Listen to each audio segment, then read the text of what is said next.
সারাদিন চোখ রেখেছিলাম ফেসবুকের উপরে, বিভিন্ন মিডিয়ার উপরে। অনেক কিছু দেখলাম, অনেক কিছু শুনলাম, অনেক কিছু বুঝলাম।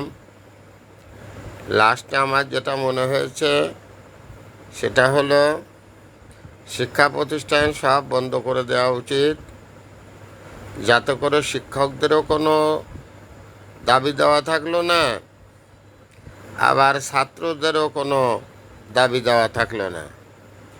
আমাদের দেশে শিক্ষা প্রতিষ্ঠান পরিচালনা করা সম্ভব না, কারণ শিক্ষাঙ্গনেই সবথেকে বড় সহিংস ঘটনা ঘটে এবং ধ্বংসাত্মক যত কার্যক্রম সবই এই শিক্ষাঙ্গনে। তো প্রতিটা পরিবার থেকে টাকা পয়সা দিয়ে ছেলে মেয়েদের লেখাপড়া শিখাতে এনে এই ইউনিভার্সিটি কলেজে এসে হুড়োহুড়ি, মারামারি, গণ্ডগোল, দাঙ্গা হাঙ্গামা করার চাইতে টোটাল শিক্ষা প্রতিষ্ঠানটা বন্ধ করে দেওয়া হোক। বাংলাদেশে কোনো স্কুল, কলেজ, ইউনিভার্সিটি চলবে না। ব্যাস, সবাই মাঠে নেমে যাক, সবাই ধান কাটুক। দেশে ফার্মারের অভাব, সবাই কৃষক হয়ে যাক, উৎপাদনের রাজনীতি শুরু করুক। আর দেশে জ্ঞানীগুণী বুদ্ধিজীবীরা দরকার নেই। জ্ঞানীগুণী বুদ্ধিজীবী তাদের কাজকর্ম কি তা তো দেখতেছি, বুঝলামও কিছু। মোর দেন শিক্ষা প্রতিষ্ঠান এখন একটা রণাঙ্গন। এর হাত থেকে দেশের মানুষকে বাঁচাতে হবে।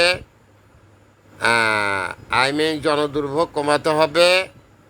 এই শিক্ষা প্রতিষ্ঠান বন্ধ করে দিলে জনদুর্ভোগ, আর কোনো জনদুর্ভোগ থাকবে না। Thanks a lot. Viral sir, বিনা বেতনের পারিবারিক পাঠশালা শিক্ষক। মোবাইল কন্ট্যাক্ট নাম 019352048004। এটা আমার বিকাশের নাম্বার। হীরক রাজার দেশের মতো জানার কোনো শেষ নাই, জানার চেষ্টা বৃথা তাই।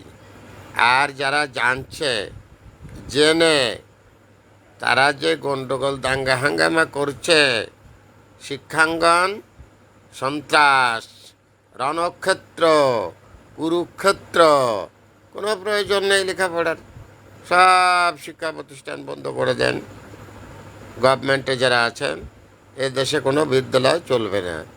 বিদ্যালয় যখন চলবে না, কোনো মারামারি হবে না। ব্যাস, সোজা পথ, সোজা হিসেব। Thanks a lot viral sir, বিনা বেতনের পারিবারিক পাঠশালার শিক্ষক। মোবাইল কন্ট্যাক্ট নং 019352048004। এটা আমাদের এই বিকাশের নাম্বার। আমি একটি বিনা বেতনের পারিবারিক পাঠশালার শিক্ষক। Thanks a lot.